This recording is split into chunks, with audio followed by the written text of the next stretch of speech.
Voilà, donc nous allons commencer ce nouveau webinaire qui doit être le 5e ou le 6e de la série que nous avons commencé. Aujourd'hui, il s'agira de l'entraîneur, du métier d'entraîneur, de l'activité d'entraîneur, et nos deux experts, ce sont donc coach Adodo Diondo qui est en France, il va se présenter tout à l'heure, ainsi que coach Fafadi Johnson que vous connaissez sûrement mieux que Adodo, parce que coach Fafadi est le directeur technique national adjoint du Togo et puis il est également instructeur FIBA. Je crois qu'il a quelques soucis, mais il va nous rejoindre en route. D'ici la fin, il va arriver et on va commencer immédiatement. Donc, je remercie donc tous les coachs, tous les participants qui se sont joints à nous d'Haïti, de France, de Kinshasa, de Brazzaville, de Lomé, bien sûr. Et donc, j'espère qu'ensemble, nous allons pouvoir faire un partage et échanger. En tout cas, vous allez échanger avec les deux experts. Moi, je ne m'y connais pas du tout en question d'entraînement. Je ne suis qu'un facilitateur ici. Donc, voilà, nous allons donc entamer et on va commencer par expliquer donc la nuance entre un entraîneur et un coach. Et c'est cette partie que va vous présenter coach Adodo. Il va d'abord commencer à se présenter lui-même. Coach Adodo, tu as la parole. Bonsoir à tous. Merci, Président. Merci pour cette opportunité de pouvoir partager avec les autres coachs et mes collègues. Donc, moi, je suis coach en France, à Cherbourg exactement.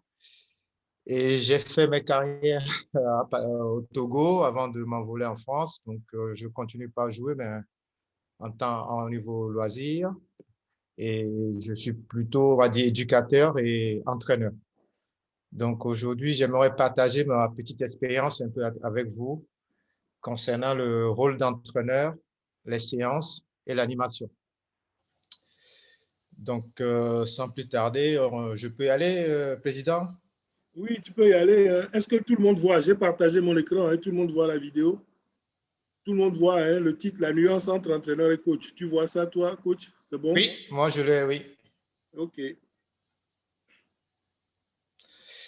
Donc, quand on parle d'un entraîneur, moi, pour ma part, ce que je pense qu'un entraîneur doit apporter à un joueur, c'est faire développer un joueur, déjà, le faire développer par les capacités qu'il a, par l'éducation, développer physiquement, techniquement. Donc, pour moi, je prends un exemple simple, c'est comme le jouet, c'est une pierre précieuse que l'entraîneur doit tailler, travailler pour la rendre belle. Et aussi apporter à un groupe une compétence collective. C'est-à-dire l'entraîneur n'est pas que sur le travail individuel, mais aussi apporter une compétence collective pour pouvoir développer une cohésion de groupe qui va servir lors des matchs. Voilà. On peut enchaîner sur le coach. Donc, pareil, le coach, c'est, comme j'ai dit tout à l'heure, l'entraîneur, lui, va travailler la pierre pour laquelle le joueur, le coach, on va dire, va la rendre plus belle. C'est-à-dire, va tirer le meilleur du joueur. C'est-à-dire, au niveau stratégie, analyser et être aussi un leadership. C'est-à-dire, le coach doit être capable, lors des matchs, d'apporter tout ça à son effectif et aussi individuellement. De toute façon, avec les questions, tout ça, on va revenir là-dessus. On part sur l'entraîneur. Un entraîneur, quand je viens sur le terrain, la première des choses, c'est déjà arriver avant le joueur, même si nous, on nous a appris qu'il faut qu'on soit sur le terrain avant l'entraîneur. Mais ici, on nous conseille beaucoup d'être là avant les joueurs pour préparer le terrain, sécuriser le terrain. Et aussi, comme on dit, avoir sa fiche d'entraînement à l'avance, être dans de bonnes conditions, c'est-à-dire qu'aujourd'hui, en Afrique, il y a beaucoup d'entraîneurs qui ne sont que des bénévoles. La plupart en Europe, aux États-Unis ou dans les autres pays africains, c'est des salariés, donc on leur demande quand même plus de rigueur. Donc, il faut venir, il faut être prêt à prendre son groupe en charge. Après, un entraîneur, il y en a plusieurs. Il y en a qui ont suivi un parcours de joueurs qui sont devenus maintenant, par rapport à leur parcours, qui ont leurs convictions. Il y en a des entraîneurs qui sont, comme on dit, parce qu'ils ont eu des tuteurs, maintenant, qui ont aussi, par rapport à leur tuteur, dit, ah, j'aimerais bien avoir ce style de jeu. Et après, un entraîneur aussi doit s'autocritiquer, c'est-à-dire en fin de séance, être capable de dire, bon, qu'est-ce qui a marché, qu'est-ce qui n'a pas marché. Pour une séance d'entraînement, il faut avoir un cahier de route, c'est-à-dire il faut se projeter à long terme déjà, et dans ce cahier de route, avoir des projets à court, moyen et long terme. C'est capable de se dire, ben, je prends un groupe, je l'amène d'un point A à un point B, sauf que du point A à un point B, on a plein d'ingrédients qu'on doit mettre dedans. Donc, voilà. Et après, il y a aussi le style d'entraînement. Pour moi, un entraînement doit être simple et très évolutif parce qu'un entraînement simple, ça permet aussi une prise à charge facile. On ne perd pas du temps. Quand on fait un entraînement très compliqué, comment mettre les choses en place, c'est aussi, on va dire, c'est aussi compliqué. Du coup, ça fait qu'on perd du temps pour faire la mise en place. Parce que les joueurs sont là, le but, c'est qu'ils aillent vite sur le terrain et pratiquer. Et aussi, connaître son public. Pour connaître son public, s'adapter à son niveau et aussi au groupe. Être capable aussi, ça va concerner beaucoup plus au niveau des seniors, des entraînements spécifiques, c'est-à-dire on va rentrer plus dans la stratégie du week-end, ce qu'on va mettre en place par rapport au match qu'on prépare. On va enchaîner sur l'animation d'une séance. La première des choses, c'est être capable, quand on met une séance en place, d'observer son groupe et de l'écouter. Parce que ça permet aussi, nous, de se dire, ah, il y a un truc qu'on a mis en place, un exercice qui n'a pas marché, qu'on doit vite rectifier pour avancer. Faites être sur une séance beaucoup plus dynamique, c'est-à-dire être capable de corriger au fur et à mesure pour ne pas oublier. C'est-à-dire, si on voit un exercice et qu'on voit que ça se fait mal, au lieu de dire, ben, je vais noter ou je vais revenir après, plutôt agir tout de suite et essayer de corriger pour vite avancer. Surtout, créer une ambiance. C'est-à-dire, quand on a des groupes où, au bout de 10 ou 20 minutes, on perd la moitié du groupe, ça veut dire qu'on a peut-être mal débuté la séance. Il faut prendre vite le groupe en main. Donc, pour moi, il faut créer une ambiance pour que les gens adhèrent. Surtout, ne pas trop aussi interrompre l'entraînement, ne pas trop parler, parce que comme la plupart, on est passé par là en tant que joueur, quand on vient, on aimerait aussi une séance de 1h30. Si on fait que 45 minutes, on va dire en grosso modo, c'est pas assez. C'est être capable sur les 1h30, on a 15 minutes entre la boisson, entre les consignes. C'est pour ça aussi, je disais tout à l'heure, les séances qu'on doit faire soient des séances simples et évolutives.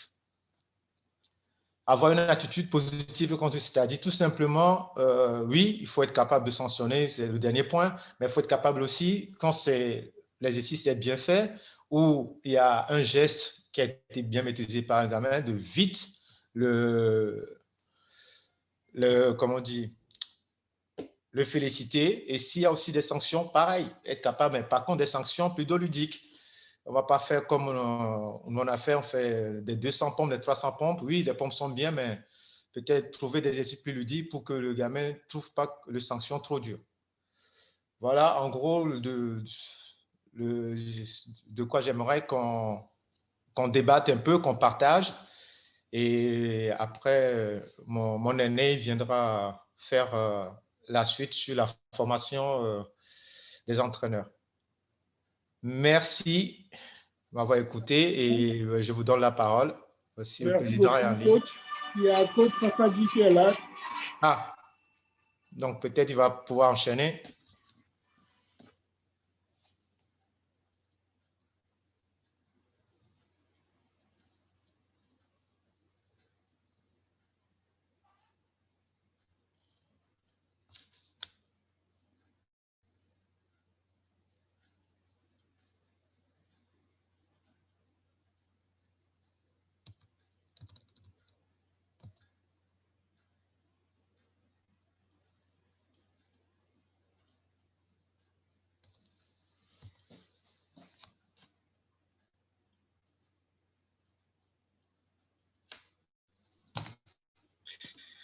Allô? Oui, allô? Coach Fafadi, tu as la parole, oui. Oui, bonjour, comment vous allez? Ça va. Bien, vous allez m'excuser pour ce léger retard. Et bonjour tout le monde, bonjour les participants. Tony, bonjour. Et Sitou, bonjour. Coach Adodo, bonjour. Bonjour, coach. Oui, comment vous allez? Ça va. Bien, je vais tout de suite enchaîner avec ma partie et je vais le faire très rapidement en deux sous-parties là. La formation de l'entraîneur et puis le rôle de l'entraîneur. Bien, lorsque je parle de la formation de l'entraîneur, là, je vais le voir sur deux points. Permettez que je puisse replacer l'entraîneur dans la structure FIBA aujourd'hui, si c'est possible. J'ai essayé et je vais partir de comment on parle de FIBA Monde aujourd'hui, de comment le FIBA se présente aujourd'hui et comment on voit l'entraîneur dans cette nouvelle forme-là, cette nouvelle formule de FIBA. Celui qui est l'entraîneur, voilà un peu ce que j'ai voulu dire, j'ai voulu faire. Donc, vous savez que la FIBA est la fêtière elle est l'une des plus grandes fêtières des sports olympiques et suivant ces organisations sportives olympiques, il y a un principe pour les permettez-moi, pour les organiser, pour faire en sorte que ces structures-là soient beaucoup plus intéressantes. Et là, on a une nouvelle formule de FIBA parce qu'on a voulu changer un peu les choses, modifier un peu les choses, et c'est ce que le regretté Patrick Baumann a essayé de faire depuis 2011.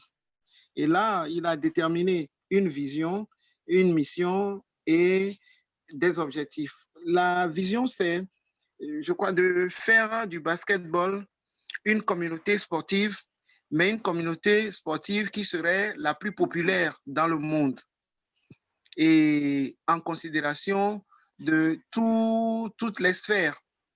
Si je dis ça, je le dis parce que on veut partir de l'administration du basketball depuis le grand bureau de FIBA Monde jusqu'aux supporters, en passant justement par les fédérations nationales, les joueurs, etc., etc. Et on veut en faire une grande communauté. Et ça, c'est la vision que FIBA se propose maintenant. Mais dans le même temps, la mission de FIBA, désormais, c'est quoi? C'est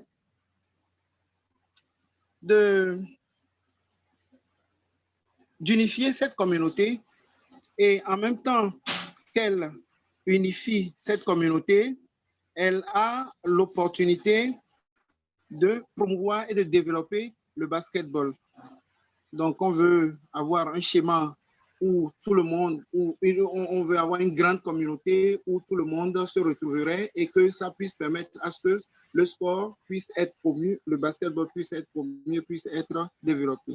Mais il y a beaucoup d'objectifs, mais nous allons cibler certains seulement, à savoir augmenter le nombre des licenciés, le nombre des personnes qui aiment le basket, former des stars, établir des règles et des responsabilités transparentes. Je crois que c'est dire beaucoup. Et moi, je vois déjà le rôle de l'entraîneur à travers toutes ces définitions-là. C'est pourquoi je dis personnellement qu'aujourd'hui, l'entraîneur, lorsqu'il doit intervenir pour des objectifs comme ça, ne sera plus l'entraîneur que nous avons toujours voulu, mais en plus de ce qu'il était, il faut qu'il fasse preuve de plus de rigueur, de plus de responsabilité, de plus de créativité, de plus de solidarité et éventuellement de plus de travail en équipe. Et donc, l'opportunité pour lui de bénéficier des techniques, des transferts de connaissances, de planning stratégique fait partie aussi de ce que l'entraîneur doit avoir aujourd'hui. Et pour que l'entraîneur puisse assumer ce rôle-là qu'on lui a confié, je crois que l'entraîneur doit nécessiter des outils. Quels sont ces outils-là? Les outils, c'est il faut qu'on le fournisse. Il a aujourd'hui un nouveau programme. Il a aujourd'hui une nouvelle classification des entraîneurs et pour former ces entraîneurs-là, la procédure n'est plus comme avant. La procédure a changé un tout petit peu en fonction de l'évolution de l'informatique de nos jours. Ensuite, comme je le disais tout à l'heure, il a l'opportunité de bénéficier des rencontres techniques, des transferts de connaissances et des plannings stratégiques. L'entraîneur aujourd'hui doit avoir la possibilité de s'adapter à d'autres activités qui ne sont pas des activités étrangères à ce qu'il a l'habitude de faire, mais de porter une attention particulière à ces activités-là et pas parce qu'il va se dire un entraîneur et puis ne pas savoir, par exemple, comment tenir les jeunes, comment donner des enseignements au niveau du mini-basket, comment promouvoir le basketball féminin. Il doit être en mesure de s'adapter à toutes ces circonstances-là. Ensuite, lorsque on a tout ceci, on voit que l'entraîneur doit aussi être membre de l'Association mondiale des entraîneurs de basketball. Je crois que cette association s'est créée et aujourd'hui, quand on parle de formation d'entraîneurs, c'est toujours l'expression WABC qui est l'acronyme anglais de l'Association mondiale des entraîneurs de basket. Et cette association qui s'occupe aujourd'hui de la formation des entraîneurs a pour rôle principal de se dévouer au développement des entraîneurs de basketball à travers le monde. Et donc, il se donne comme objectif ou bien comme devoir de créer et de développer une communauté mondiale des entraîneurs avec une plateforme d'échange, de soutien et de collaboration.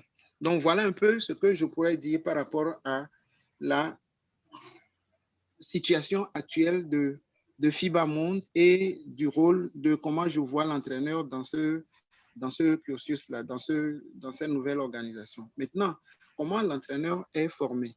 Nous allons voir ça sous 3 angles. D'abord, il y a une nouvelle classification des entraîneurs. La nouvelle classification distingue entre niveau 1, niveau 2, niveau 3 et tenir compte aussi d'un niveau qui est un niveau particulier, le niveau du mini-basket. Ensuite,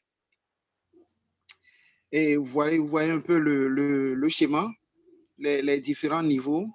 Et pour devenir entraîneur aujourd'hui, il est conseillé d'avoir au moins une petite expérience en basketball. Pourquoi? Des fois, on propose aux fédérations nationales de faire une préformation à ceux qui veulent postuler, ou bien ceux qui veulent devenir des entraîneurs. Et ensuite, il y a, à part la nouvelle classification, pardon, il y a un deuxième point qui est la procédure de formation. Aujourd'hui, la procédure de formation a nettement changé et on distingue 2 grandes étapes aujourd'hui. La première étape est une étape distancielle où les préposés entraîneurs les postulants sont confiés à un instructeur qui leur donne une formation en ligne, par ce que nous appelons communément le e-learning, et il essaie de leur donner des explications et de temps en temps de donner de petits comment on appelle ça, de petits tests, de petits projets pour pouvoir les outiller pour la deuxième étape. Pourquoi? Parce qu'au niveau de la deuxième étape, qui consiste en une étape pratique, il y a tout simplement comment on appelle ça, il y a les activités que l'entraîneur, l'instructeur doit mettre à la portée des postulants et que les postulants doivent aussi s'exercer à faire pour qu'à la fin, on puisse faire une évaluation qui se compose qui a 3 étapes. La première étape, c'est une évaluation en écrit, une évaluation, deuxième étape, une évaluation en oral et puis une évaluation en pratique. Donc, voilà à peu près les 2 étapes qui intéressent la formation d'un entraîneur aujourd'hui. Ensuite, au-delà de ce deuxième élément, il y a un troisième élément, c'est les manuels de l'entraîneur. Le manuel de l'entraîneur est un document aujourd'hui que nous appelons communément les plateformes WABC et dont la spécificité est la façon méthodique dans laquelle il a été rédigé. Et dans chaque manuel, il y a un ordre qui est respecté, ce qui concerne l'entraîneur, ce qui concerne le joueur et ce qui concerne l'équipe. Lorsque nous voulons, grosso modo, parler de ces 3 documents-là, en fonction des niveaux 1, niveau 2, niveau 3, dans le niveau 1, il y a l'enseignement des préliminaires. Dans le niveau 2, il y a l'enseignement des aptitudes et tactiques et stratégies avancées. Et dans le troisième, il y a l'enseignement des tactiques et stratégies d'équipe fondées sur l'expérience professionnelle. Donc, voilà à peu près ce qu'on peut dire et voilà ce que FIBA propose aujourd'hui à celui qui veut devenir un entraîneur demain. Mais au-delà de la formation de l'entraîneur, on va quand même voir ce en quoi consiste le rôle de l'entraîneur. Mais avant d'aller au rôle de l'entraîneur, pour moi, je suppose qu'un entraîneur doit avoir des devoirs. Et quand on dit devoir, on pense à 3 choses fondamentalement. Selon moi, il faut aller à 3 choses. L'entraîneur doit se former, il doit maîtriser les connaissances techniques, règles, etc. Et cette formation-là doit être une formation continue. L'entraîneur doit comprendre cette technique-là, okay, pour pouvoir mieux faire travailler ses joueurs. Mais la chose la plus importante selon moi, c'est l'entraîneur doit maîtriser la méthode pour transmettre au mieux le message aux joueurs. Surtout que lorsqu'il va être un entraîneur des jeunes, il faut qu'il dispose de certaines qualités pour pouvoir mieux faire son travail. Et donc, j'ai parcouru un peu les 3 documents, puisque dans les 3 documents, on a déterminé le rôle de l'entraîneur. Je vais essayer rapidement de vous donner un peu à chaque niveau ce en quoi consiste le rôle de l'entraîneur. L'entraîneur du niveau 1, quel est son rôle? Le rôle primordial pour lui, c'est d'être en mesure de transmettre aux athlètes. C'est transmettre. Donc, il doit donner l'exemple, il doit faire partie d'un système. Ce n'est pas un entraîneur qui va se dire « je suis entraîneur, donc je suis égoïste ». Il doit mobiliser les soutiens à l'appui de son programme.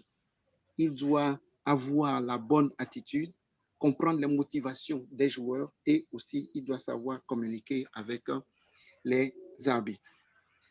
Pour l'entraîneur du niveau 2, il ne doit pas savoir transmettre tout simplement les préliminaires, les fondamentaux individuels seulement, offensifs, défensifs seulement.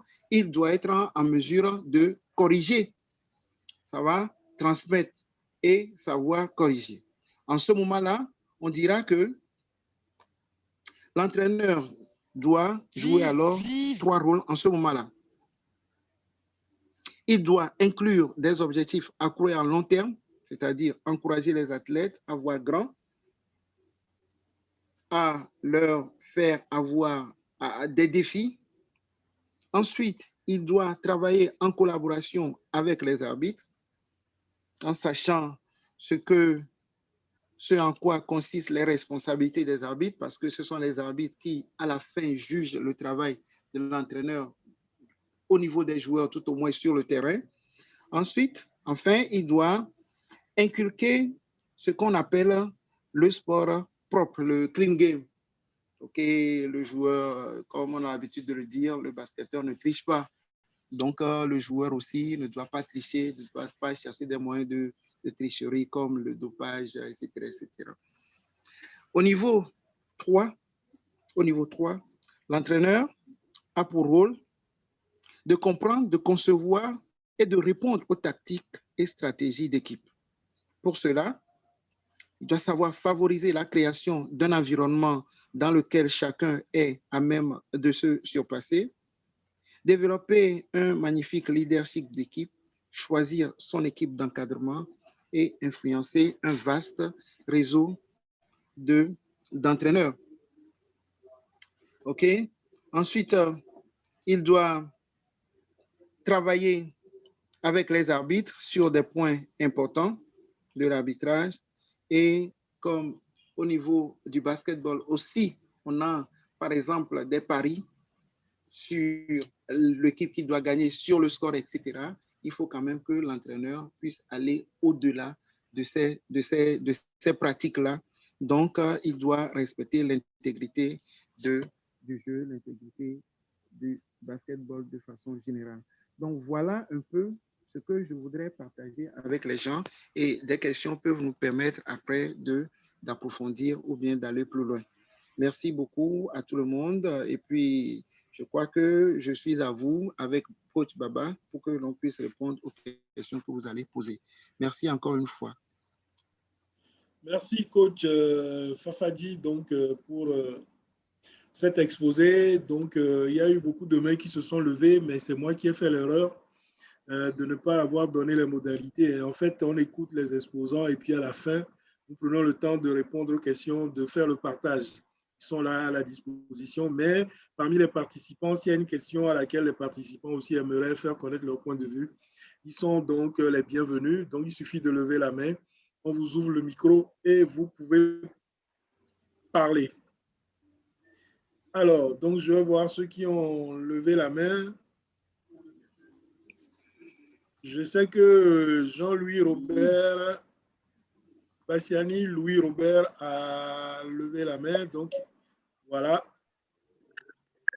Il a la parole. Bassiani, Louis Robert, tu as la parole. Oui, Bassiani. Merci. Je profite de l'occasion pour saluer.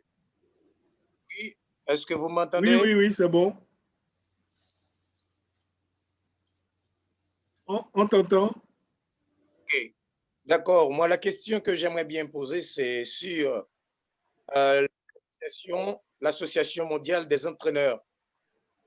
Donc, quels sont les critères pour être membre de l'Association des entraîneurs mondiaux? Commence par le la connexion Comité olympique international ou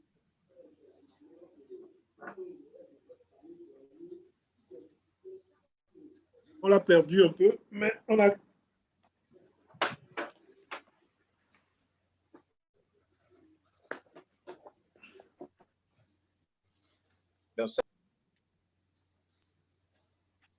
Ok, donc je crois que la connexion n'est pas bonne, mais on a retenu sa question. Quelles sont les conditions pour accéder à l'Association mondiale des entraîneurs de basketball? Bien, et est-ce qu'il y a des conditions particulières? C'est ça. Ok. Est-ce qu'il y a des conditions particulières? Je n'allais pas le dire. Ce qu'il y a aujourd'hui, c'est quoi? C'est que lorsque vous avez passé une évaluation organisée par WABC, vous êtes automatiquement membre de cette association-là. C'est pourquoi je disais tout à l'heure que une fois que vous avez passé de niveau 1, niveau 2, niveau 3 et que c'est un test de WABC, vous êtes automatiquement membre de cette association-là. Je ne sais pas s'il y a des règles particulières autres que cela, mais je suis certain qu'une fois que vous avez été évalué, que vous êtes considéré désormais par WABC comme un entraîneur, vous serez alors vous ferez partie automatiquement de cette association-là. Voilà un peu ce que je peux répondre par rapport à sa question. Merci beaucoup. Il y a Haïté qui a demandé, qui a levé la main. Haïté, donc on va lui donner la parole, mais on va lui demander de faire attention au bruit qu'il y a derrière lui. Donc, Haïté, Dalmeda, vous pouvez réactiver votre micro et parler.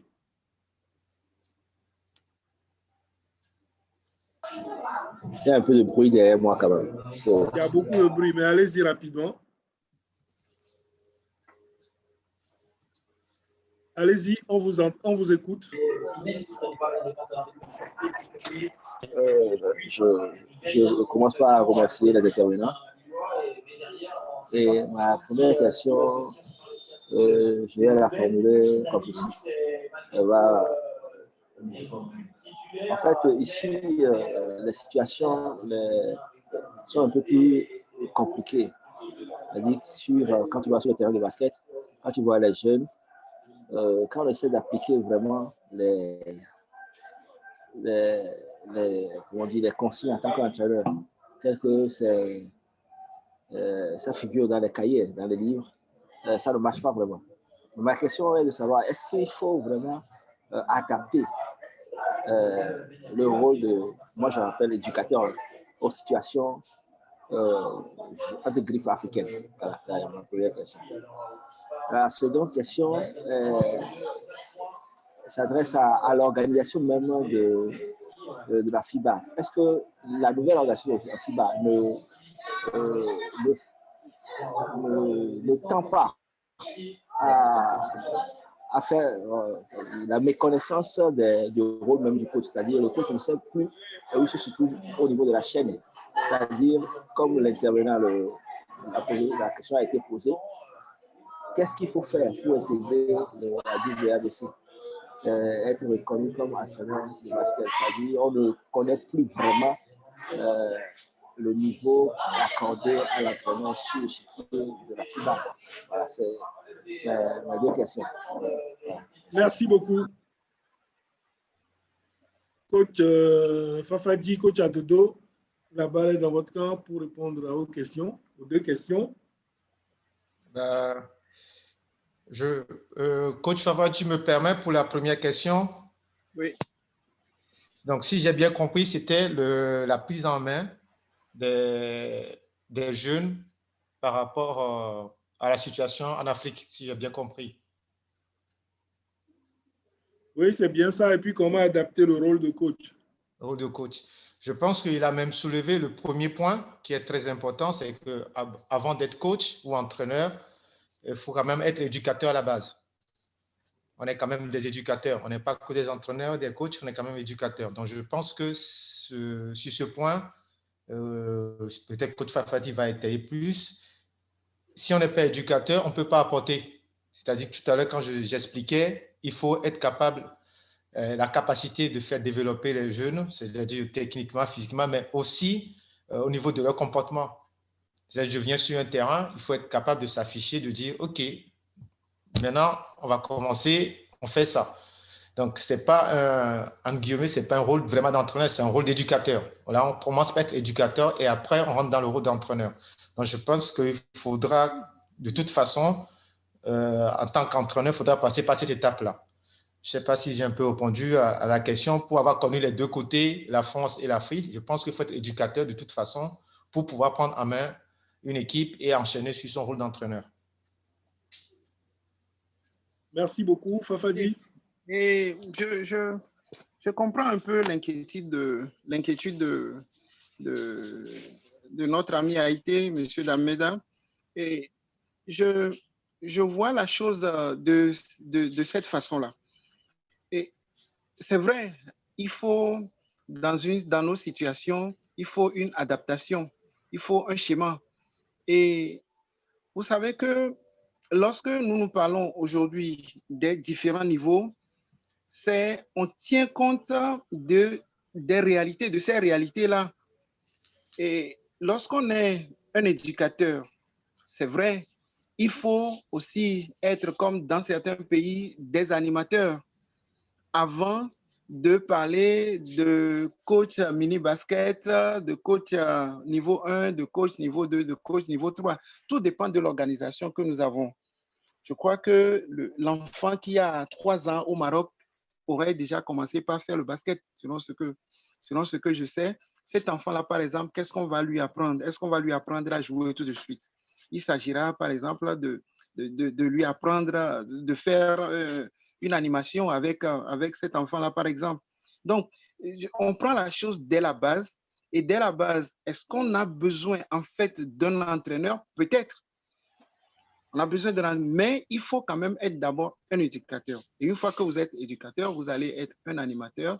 Et après avoir été un animateur, vous pouvez postuler, je crois, aux différents niveaux de coaching que le WABC met à notre portée aujourd'hui. Je crois que s'il y a des gens dans les participants, ils peuvent un peu nous aider, mais c'est comme ça que moi je vois la chose. Une adaptation, oui, mais je vois derrière la formule de FIBA aujourd'hui par l'intermédiaire de WABC qu'il y a une uniformisation qui va se faire, qui est en train de se faire progressivement, qui amène tout le monde à concevoir la chose de la même façon pour qu'on puisse faire évoluer la situation africaine au niveau des autres situations sur le plan international. C'est pourquoi les pays africains bénéficient, ou bien les pays qui ne sont pas dans les grands pays de basket aujourd'hui bénéficient des appuis justement du WABC, de FIBA, pour pouvoir remonter la pente et faire en sorte que les choses se voient de façon uniforme. Donc, de là à la deuxième question, si vous permettez, hein, pour voir s'il n'y a pas s'il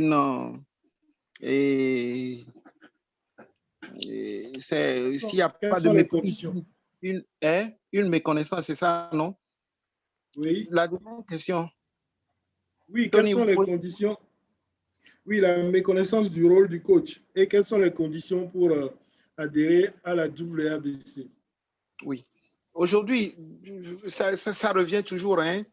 Peut-être que je n'ai pas donné satisfaction, ça revient toujours, mais à mon niveau, ce que moi je sais, c'est que pour être dans WABC, c'est l'association qui aujourd'hui regroupe des entraîneurs qui ont eu une formation WABC. Et pour devenir entraîneur au niveau de FIBA, il faut passer par WABC. C'est ce que je comprends de la stratégie aujourd'hui. Donc, ce n'est pas une méconnaissance, mais c'est beaucoup plus aller vers une nouvelle organisation du rôle d'entraîneur de basket. En fait, c'est comme ça que moi, je vois la chose. D'accord, merci beaucoup. Il y a Coach Keita qui a demandé la parole. Coach Keita, vous pouvez parler. Hein? J'ai libéré votre micro. Merci beaucoup. C'est Coach Keita. Je suis instructeur, comme Papa dit. Donc, très content des deux exposants qui ont fait un exposé extraordinaire. L'exposé, il est extraordinaire. Moi, je pense que pour le premier point concernant les jeunes, vous m'entendez? Oui. Je pense que concernant les jeunes, je crois que ce que Papa dit est très, très important. Je crois que nous sommes des éducateurs, nous sommes des pères, nous sommes des mères, nous sommes des mamans. Mais à un certain moment de la vie, il faut savoir l'enfant, il est dans quelle catégorie d'âge. Donc ça, c'est très important. Soit vous êtes dans le mini-basket, soit vous êtes chez les minimes, soit vous êtes chez les cadets, soit vous êtes chez les juniors ou bien les seniors. Donc c'est très important. L'éducation de base qui est très, très important. L'enfant vient d'abord au terrain, c'est pour s'amuser. Il vient d'abord pour s'amuser. Il vient d'abord pour se faire des amis. Il vient d'abord pour faire du sport. Donc vous, en tant qu'entraîneur, d'abord au départ, vous devez savoir qu'est-ce qui amène l'enfant au sport. Donc il faudrait savoir qu'actuellement au sport, on ne peut plus faire du sport comme ça sans le comprendre. Vous êtes entraîneur, vous devez comprendre ce que j'appelle le concept de soi de l'enfant. Qu'est-ce que l'enfant veut? L'enfant, il a un modèle. Il vient faire du sport parce qu'il a vu un gars qui joue bien au basket, comme par exemple Tony Parker, comme par exemple, je ne sais pas moi, un gars, Tony Durant par exemple. Donc l'enfant, il a un concept de soi. Le concept de soi, il est social d'abord. Dans sa société, ses enfants, son entourage, ses amis, l'entraîneur doit le comprendre. Comment l'enfant vit dans la société? Comment il doit l'encadrer dès le bas âge? Il y a un deuxième concept qui est très important chez l'enfant, c'est le concept de soi social, le concept de soi émotionnel. L'enfant doit avoir des émotions. Des fois, il est content, des fois, il a peur, des fois il prend des risques. L'entraîneur doit comprendre pourquoi l'enfant il le fait. Donc, par rapport à ce qu'on appelle l'ontogénèse, le développement de l'enfant est à quel stade? Est-ce qu'il est à l'état de l'enfance, la puberté, la croissance, les premiers pieds de croissance, les deuxièmes pieds de croissance? Il y a beaucoup de choses qui sont très complexes dedans. Mais l'essentiel, nous, actuellement, il y a un modèle qui a été mis en place par WABC, qui est un concept mondial. Si vous voulez être entraîneur, vous êtes obligé de lire ce concept-là qui est mis dans une plateforme, comme l'a expliqué Papadi, qui est très, très important. Cette plateforme te permet de voir vraiment comment le monde fonctionne aujourd'hui. L'entraîneur qui est au Togo, si là, son level peut entraîner partout dans le monde. Il est connu, il a un code, il est fiché, il a une base de données au niveau mondial. Donc, cet entraîneur peut entraîner partout dans le monde. Il a fait une formation vraiment qu'il mérite et donc il peut encadrer. Donc, les entraîneurs de jeunes en Afrique, souvent entendent dire qu'on n'a pas de matériel, on n'a pas de moyens, on n'a pas ça. Non, il faudrait qu'on refuse cela maintenant. Il y a une base de données qui est une plateforme. On nous a donné le contenu qu'il faut donner aux jeunes, comment il faut travailler avec les jeunes. C'est des concepts. Le concept de choix social, le concept de choix émotionnel, le concept de choix physique ou moteur. Il faudrait qu'on travaille les enfants dans ce concept-là. Qu'on arrête un peu à dire il n'y a pas de moyens en Afrique, on ne peut pas entraîner, c'est vrai qu'il n'y a pas de moyens, mais nous avons des hommes, nous avons des entraîneurs et on doit continuer à travailler. Donc, moi, je comprends, pour être membre d'WABC, c'est un peu, c'est pas très, très clair. Même nous ici, on est membre déjà, mais on ne comprend pas. Moi, il y a 5 ans de cela, les gens d'ABC avaient écrit à la fédération mauritanienne pour dire que tous vos entraîneurs qui vont entraîner les équipes nationales vont avoir des cartes. Donc, nous, on a envoyé une dizaine d'entraîneurs, leur passeport, ils ont fait des cartes WABC. Mais je rejoins Fafadi.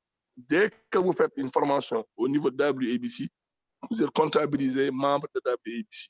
Maintenant, s'il y a maintenant une formulaire pour remplir tout ça, vraiment, je ne suis pas au courant. Je suis membre, j'ai ma carte WABC, mais j'ai été coopté au départ, avant de faire des formations d'entraîneur, j'ai été coopté par ma fédération. Ils ont envoyé mon dossier là-bas, ils m'ont coopté comme entraîneur. Je crois que ce n'est pas compliqué. Il va falloir que vos fédérations écrivent au niveau de WABC et vous êtes coopté. Eux, ils cherchent à vraiment mondialiser la chose. Ils ont fait un hub. Ils ont mis toutes les données sont à l'intérieur d'une base de données. Donc, comme l'a expliqué Fafadi, du niveau 1, 2 et 3.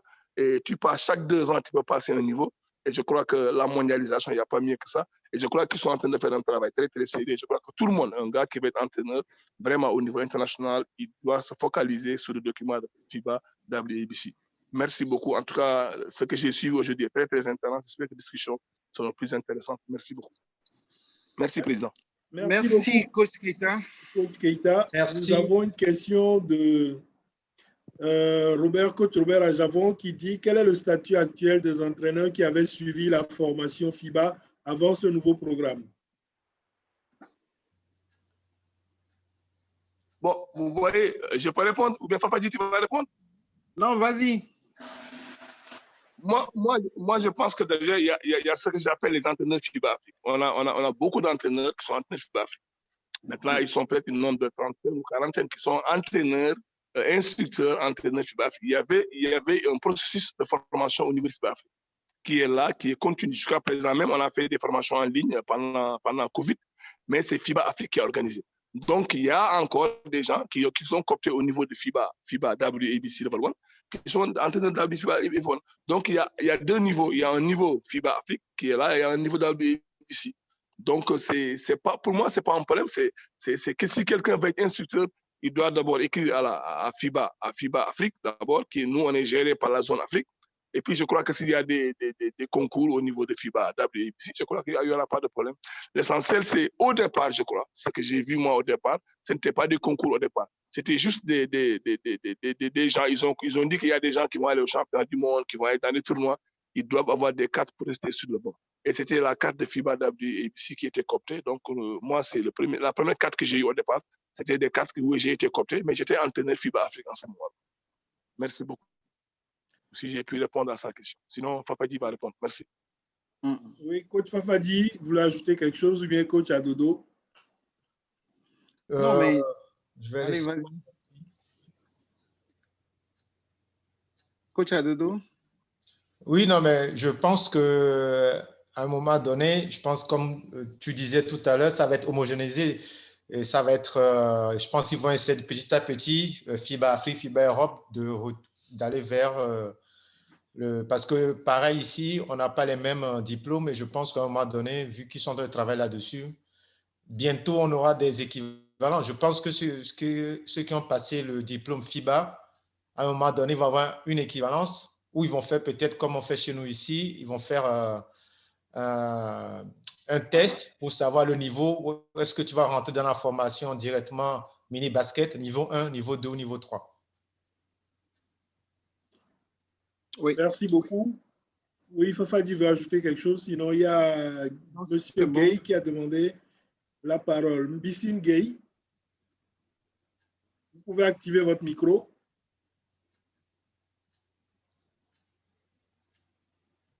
Monsieur Gay. Oui, allez-y. Excusez-moi, j'ai activé par erreur. Je suis désolé. Vous ne voulez pas parler? Désolé, excusez-moi.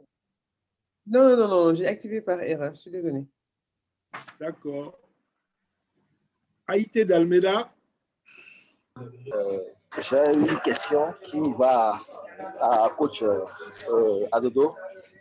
C'est de savoir, est-ce qu'il y a, par rapport au déroulement des séances d'entraînement, est-ce qu'il y a un nombre limité de jeunes qu'on peut encadrer sur un terrain de basket? C'est-à-dire, des fois, ils arrivent avec un nombre pléthorique. Est-ce qu'il y a un nombre limité qu'il faut avoir sur le terrain de basket au même moment? Merci. Merci pour la question. Je vais situer tout simplement chez nous, il y a le niveau amateur et le niveau professionnel. Donc, le niveau professionnel, on va rentrer dans les pôles. Et au niveau des pôles, ils ont des jeunes limités. Nous, au niveau amateur, on n'a pas de jeunes limités. On n'a pas de jeunes limités. Donc, si ils sont 50 au début, nous, ce qu'on fait, c'est qu'au niveau de la semaine, on essaie de dispatcher les 50 par séance. C'est-à-dire, on coupe des séances, on fait une séance globale en début, on va le niveau, et au fur et à mesure, on va faire, par exemple, 2 groupes, 3 groupes par niveau. Et ce n'est pas par entraînement. Par contre, au niveau professionnel, c'est des groupes limités. Merci. Coach Fafaji veut compléter. En attendant d'autres questions, je n'ai plus de questions pour le moment. Ok, en fait, ce que moi je voudrais dire, c'est tout dépend des moyens à la disposition. Aujourd'hui, on parle beaucoup plus de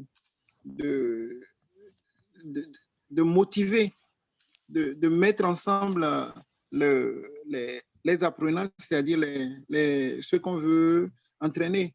Et au niveau des jeunes, ça dépend du nombre de coachs qu'on a, c'est du nombre d'animateurs qu'on a, en fait. Et puis, ça dépend aussi du milieu.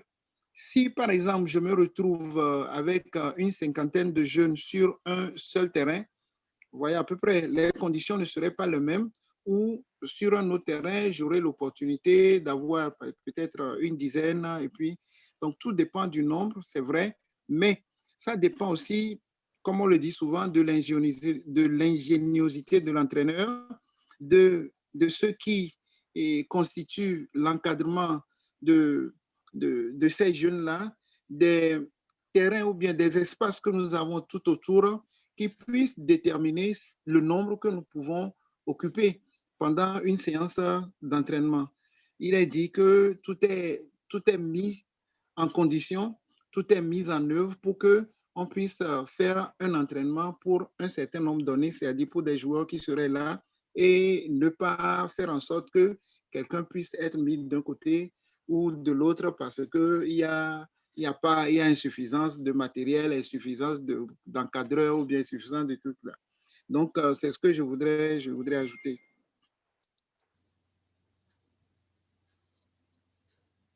Merci beaucoup. J'aimerais augmenter aussi une petite chose. Oui, vas-y. Donc, la question elle est pertinente. Hein? La question est pertinente. Donc, nous, en Afrique, on dira qu'il n'y a pas un nombre limité parce que les enfants viennent parce qu'ils ont des problèmes à la maison. Moi, je parle de petite catégorie pour l'instant. Je reste dans la tranche d'âge de jeunes, de 12 ans moins, 14 ans moins. Donc, l'enfant, il quitte sa maison parce qu'il va aller s'amuser, il quitte sa maison parce que les parents les ont chassés, il quitte leur maison parce que. Donc, si l'enfant, dès qu'il vient au terrain, l'entraîneur doit trouver les solutions de garder cet enfant-là au basket. Parce que cet enfant-là est exposé à beaucoup de dangers, il est exposé à la vie, il est exposé à beaucoup de choses. Dès qu'il vient au terrain, on doit l'accueillir, on doit le mettre dans des conditions Même si on a un seul ballon, on a 50 gosses, on doit pouvoir les partager pour faire ce qu'on appelle le circuit training, le fait de faire des petits groupes de travail, avec assister les jeunes, il faut tout le temps les pousser à revenir le lendemain. L'enfant, s'il vient à l'entraînement, c'est de faire tout en tant qu'entraîneur, de le faire revenir le lendemain. C'est ça l'objectif de l'entraînement jeune. Je parle bien d'entraînement jeune. Je ne parle pas d'entraînement de l'Europe où c'est organisé, où il y a des professionnels. Moi, je parle de l'entraînement même en Afrique qui est vraiment social au début. Au début, jusqu'à 12 ans, 14 ans, c'est vraiment de l'animation. Il faut pousser les jeunes à rester dans le sport. Ça va éviter beaucoup de problèmes sociaux. Et donc, vous êtes, comme l'a dit quelqu'un au départ, c'est l'éducation, c'est tout.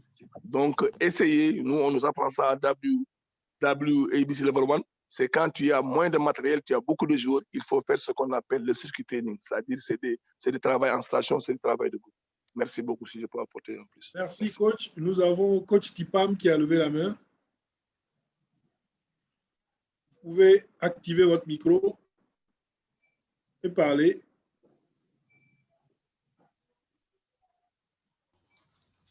Oui, allez-y.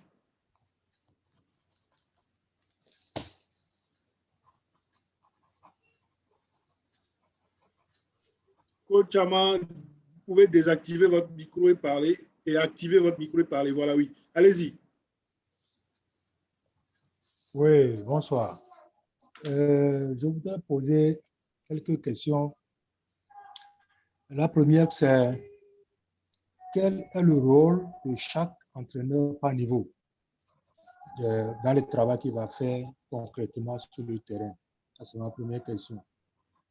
La deuxième question, c'est est-ce que le WABC délivre des diplômes aux entraîneurs après qu'ils aient passé leur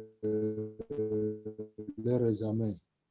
C'est la deuxième question. Ma troisième question, c'est comment organiser une séance d'entraînement aujourd'hui avec COVID-19?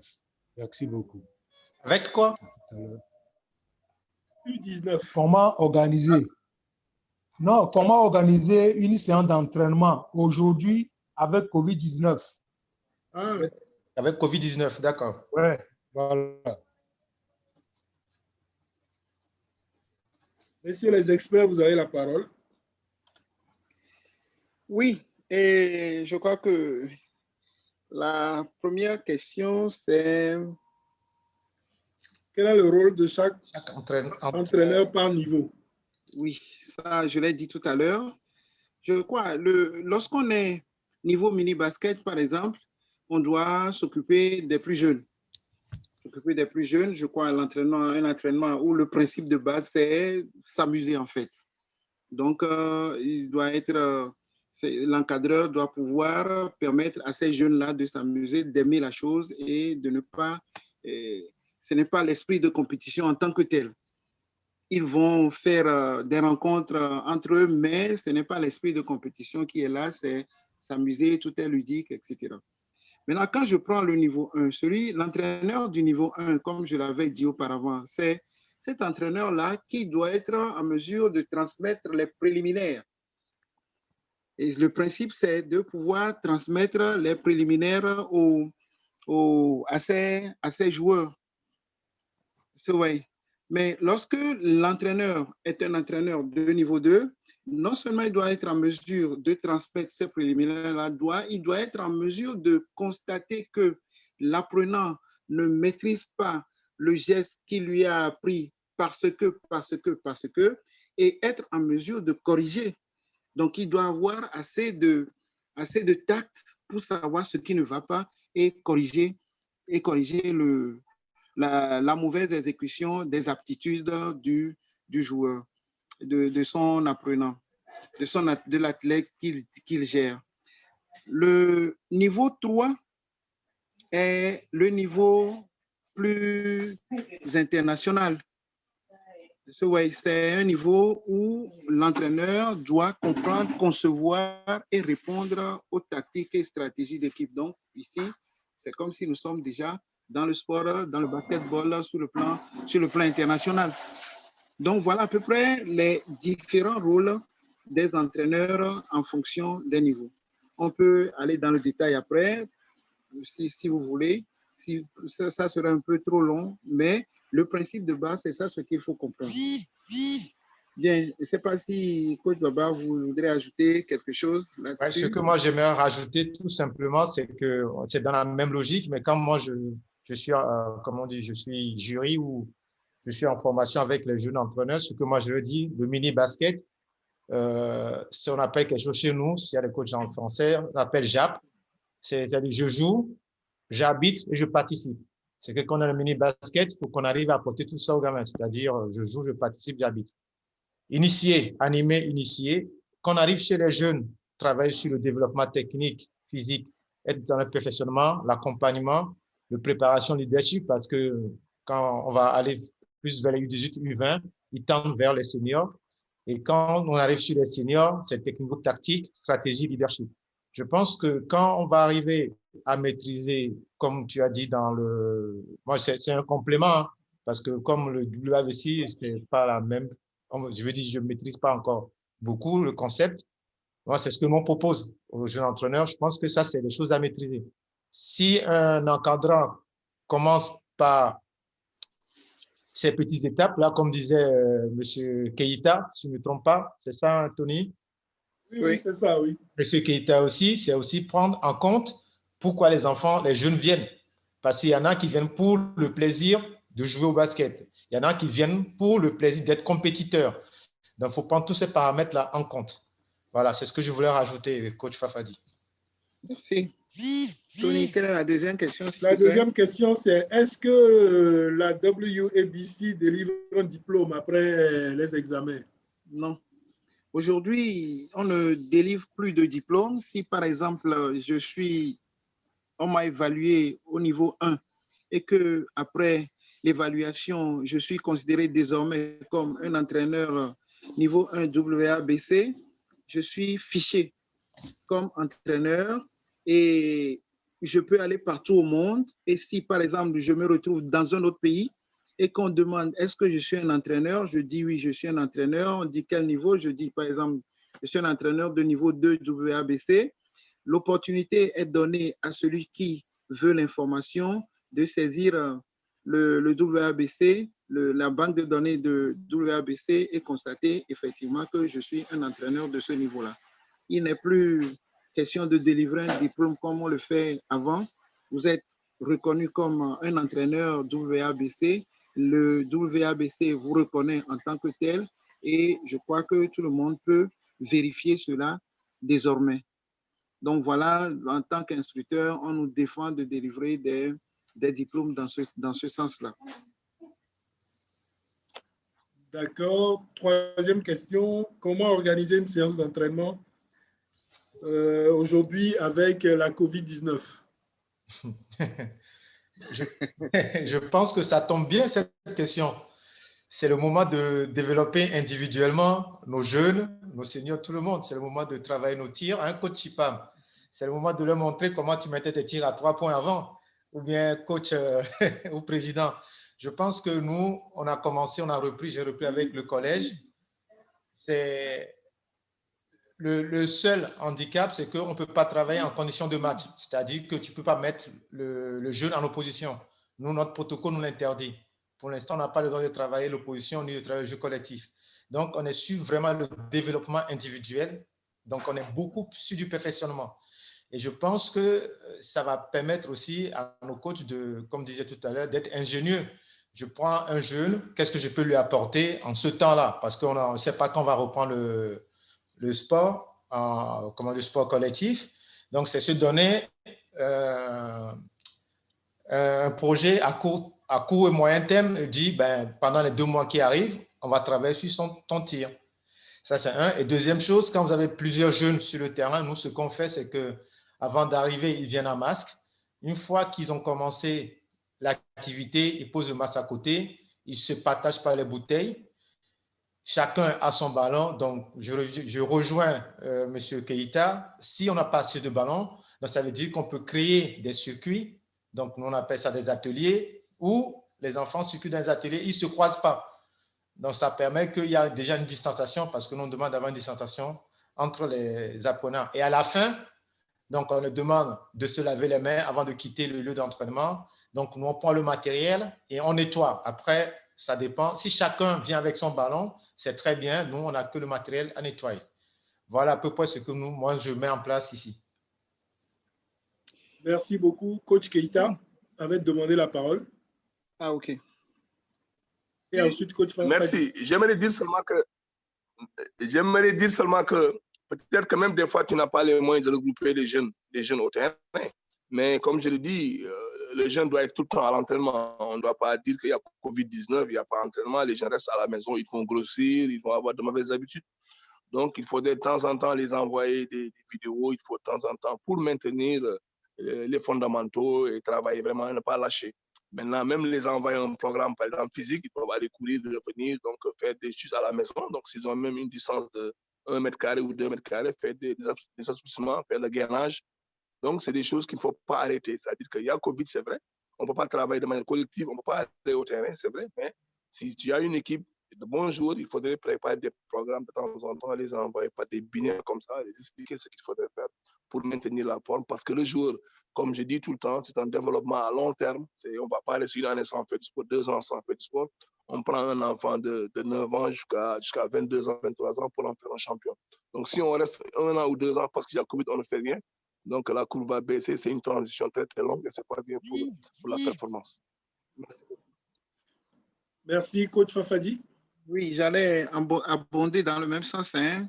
J'allais abonder dans le même sens parce qu'on constate de plus en plus que ça devient de plus en plus long, ce temps-là, et on ne doit pas finalement laisser les joueurs en tant que tels les laisser parce qu'il y a Covid. So, ouais, je prends l'exemple du lycée français, par exemple. Lorsque on arrive, il y a un désinfectant qu'on met sur tout le matériel, par exemple. OK? Comme Baba l'a dit, tout le monde vient avec des caches, etc. Ils vont se laver. Et à chaque fois qu'il y a une pause, on doit passer par le gel ou bien la solution sanitaire qu'on utilise là. Et donc, ils sont surveillés de toute façon. On a mis en pratique tout. Mais maintenant, le problème, c'est qu'on ne peut pas les mettre en contact. Donc, c'est là où on a alors des protocoles. On dit, par exemple, que lorsque vous allez en attaque, il ne doit pas y avoir de contact, etc., etc. Mais il y a aujourd'hui des protocoles qui se font à certains niveaux. Dans la défense, il ne doit pas y avoir plus de 2 personnes, plus de 3 personnes. Il y a tout ça là qui... Mais la compétition, ou bien l'esprit de compétition tel qu'il y avait avant, on ne peut pas l'avoir tout de suite dans ces périodes-là. Mais l'autre chose aussi, c'est qu'il ne faut pas laisser le joueur en l'air parce que vraiment, il va, comme le dit coach Keita, il va grossir, il faut quand même prévoir des activités en ligne qui puissent leur permettre aussi de faire un travail seul à la maison ou bien peut-être à 2 à la maison ou à un endroit où c'est possible pour eux. Voilà un peu ce que je veux dire. D'accord, merci beaucoup. Est-ce qu'il y a... Non, je ne vois plus de questions ni de mains levées. Nous avons quand même quelques dames qu'on n'a pas entendues. Hein. Il y en a au moins 5. En tout cas, quand je vois les noms, je sais qu'il y a au moins des coachs dames que je connais, mais qui n'ont pas réagi jusqu'à maintenant. Bon, il y a Haïté qui redemande la parole. Oui, bon, on va lui donner la parole puisqu'il est le seul. Il ne faut pas que certains monopolisent la parole. Allez-y. Il faut donner la chance à tout le monde. Allez-y, coach Haïté. Vous pouvez activer votre micro. Hein.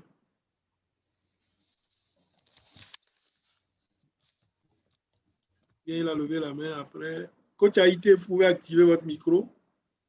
Oui.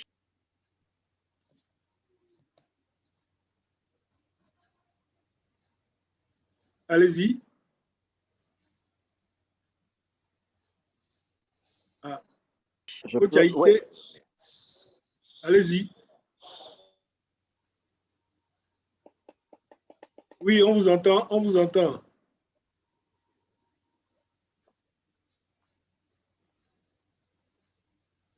OK, coach Ama, vous pouvez y aller. Coach Ama. Coach Amor, vous pouvez y aller. Ok. Oui. J'ai une autre question. C'est bon, vous m'entendez? Oui, d'accord. Oui, Merci. oui. J'aimerais avoir plus d'explications sur travailler avec les arbitres. Ça revient souvent. Est-ce que le coach Fafadi peut mieux nous expliquer comment travailler avec les arbitres? Parce que c'est un thème qui revient tout le temps dans les débats. Oui, merci beaucoup. Merci beaucoup. On va prendre une question de Angelo Folicoué aussi en même temps. Comme ça, on va répondre aux deux en même temps. Angelo Folicoué, vous pouvez y aller. Oui, bonsoir, Président. Bonsoir aux différents coachs. Bonsoir. Bonsoir. Alors, je suis journaliste sportif et je voudrais poser deux questions. La première, ça concerne le développement de la balle orange à la base. Je vais m'adresser principalement à coach Fafadi. Est-ce qu'aujourd'hui, au Togo, dans notre pays, y a-t-il une politique de vulgarisation du basketball à la base sur une certaine période pour que dans 5 ou 10 ans, on puisse avoir une certaine relève au niveau justement de ce sport? La deuxième question, ça concerne les autres coachs. Quelles doivent être les relations entre l'entraîneur de basketball et les médias, surtout par exemple lors des championnats? Dès que pour faire des interviews, c'est vraiment compliqué dès qu'ils ont une défaite. Alors, à ce niveau-là, qu'est-ce que vous conseillez à vos homologues? Merci. Merci beaucoup, messieurs les coachs. Prends la parole qui veut. Mais tu peux la prendre en attendant. Je ne connais rien en coaching, je n'ai jamais fait coach. Bien, je crois, si tu le permets, mais je peux déjà commencer par la question de coach Ipam. Et le basketball aujourd'hui, tel que ça se conçoit, surtout dans la logique de WABC, ce n'est pas que l'entraîneur est seul dans le rôle qu'il doit jouer. On ne conçoit plus le rôle où l'entraîneur est la seule personne ou bien le seul, c'est pas le seul acteur ou bien l'acteur principal. On met une certaine relation maintenant une relation beaucoup plus poussée maintenant entre l'entraîneur et l'arbitre. Et les deux doivent être des acteurs complémentaires pour faire évoluer le basketball aujourd'hui. C'est pourquoi à chaque niveau, l'entraîneur doit toujours avoir une collaboration franche, une collaboration directe avec les arbitres. Et en fonction du niveau, cette relation, cette collaboration-là a beaucoup plus d'importance. Si au premier niveau, ce n'est que de faibles relations où ils doivent savoir qu'ils sont ensemble dans le même bateau, au niveau 2, ils doivent, en plus de ça, faire comprendre ce que les règles sont, et comment le joueur doit se comporter par rapport à ces règles-là. Et au niveau du troisième niveau, le rôle est beaucoup plus important. C'est de faire comprendre aux joueurs, par exemple, ou bien à l'entraîneur que, voilà, nous sommes dans une situation où et je suis là, vous êtes là, et quand nous allons à une compétition, par exemple, lorsqu'il y a ça, voilà comment il faut se comporter, etc., etc. Donc, en fait, pour tout dire, il faut qu'il y ait une collaboration beaucoup plus poussée. Au lieu que nous soyons deux acteurs de la même chose, mais qui sont de différents pôles, il faut quand même aujourd'hui que nous y allons de concert pour développer autrement le basketball, surtout le basketball de compétition. Donc, voilà un peu ce que je voudrais dire par rapport à la première question. Je peux compléter avant que tu n'enchaînes pour que je n'oublie pas, coach Fafadi? Vas-y. Je pense qu'aussi, il faudrait qu'on évolue par rapport à nous ici. En début de chaque championnat, on fait des colloques entraîneurs. Et quand on fait des colloques entraîneurs, on invite des arbitres. Donc, quand on invite des arbitres, donc à un moment donné, on arrête la partie entraîneur et on fait la partie entraîneur et arbitre. Donc, sur l'appréciation des règles, donc tout le monde donne son point de vue et au fait, le coach à un moment donné, dit, ben, c'est ce que nous on voit, parce qu'on n'a pas les mêmes places sur le terrain. Le coach, il est sur le banc, l'arbitre, il bouge, donc on essaie de partager les points, on essaie de trouver un accord. Donc déjà, ça rejoint un peu ce que coach Favadi disait, il faudrait qu'il y ait un travail ensemble. Ça, c'est un. L'échange sur les règles, l'appréciation, c'est-à-dire que début de saison, il faut que les entraîneurs aillent chercher le nouveau règlement, ou je ne sais pas comment ça se passe sur le plan, on va dire, Togo ou africain. Nous, on reçoit le règlement, nous, on doit l'interpréter, et après, chaque club a des arbitres et des référents arbitres. On en parle et ils viennent sur le terrain si on ne maîtrise pas. Nous, moi, j'ai la chance d'être arbitre aussi, donc comment on dit, je l'explique aux joueurs. Après, il y a le point clé où je peux rejoindre le coach Ama, et ce que je trouve un peu dommage quand je rentre, je vois le championnat togolais, c'est la communication entre entraîneur et arbitre lors des matchs. Parce que quand tu es entraîneur, tu ne maîtrises pas la règle, au lieu de crier sur un arbitre, va déjà apprendre la règle et peut-être pouvoir discuter avec l'arbitre. Parce que communiquer techniquement, c'est différent de crier sur un arbitre. Voilà ce que je voulais rajouter. Merci. Merci beaucoup. C'était très instructif. Merci. Oui, on va... Je vais rajouter une deuxième chose. Oui, vas-y, coach Keita. Keita. Oui, vas-y. J'aimerais bien que la communication qu'il y a entre aussi arbitre et entraîneur et les joueurs, c'est vraiment une communication, comme on dit, très, très, très polie. Donc, ça, c'est très important. La manière dont les entraîneurs parlent aux arbitres, la manière dont les arbitres parlent aux entraîneurs, donc c'est très important, cette communication-là. Elle doit être de manière très courtoise. Et les joueurs aussi doivent parler aux arbitres, mais de manière très courtoise. C'est même pas prime, mais de manière très courtoise. Donc, les deux, du côté des arbitres et des entraîneurs, il y a cette communication qui doit être très fluide et vraiment lui dire, monsieur l'arbitre, monsieur le coach. Je crois que c'est très important dès le début de communiquer comme ça. Et j'ai rejoint aussi coach qui disait qu'au début de l'année, il faut vraiment faire des rencontres entre les entraîneurs et les coachs. Ça peut vraiment diluer la température. C'est très important. Merci beaucoup. Merci beaucoup. Il y a une question qui est adressée par Angelo Folico, et donc un journaliste à Coach Fafadi. Il a été ciblé. Qu'est-ce qu'on fait pour le développement de la balle orange à la base? Au Togo, oui. à préciser. Au Togo. Oui, je ne vais pas le mettre dans un schéma directeur en tant que tel. Il y a ce développement se fait de façon éparse. C'est toujours fait de façon éparse. Et nous avons voulu en faire une organisation beaucoup plus intéressante avant qu'on ait tombé dans la période pandémique là. Parce que désormais, on a voulu quand même faire en sorte qu'on puisse reprendre les choses à la base complètement.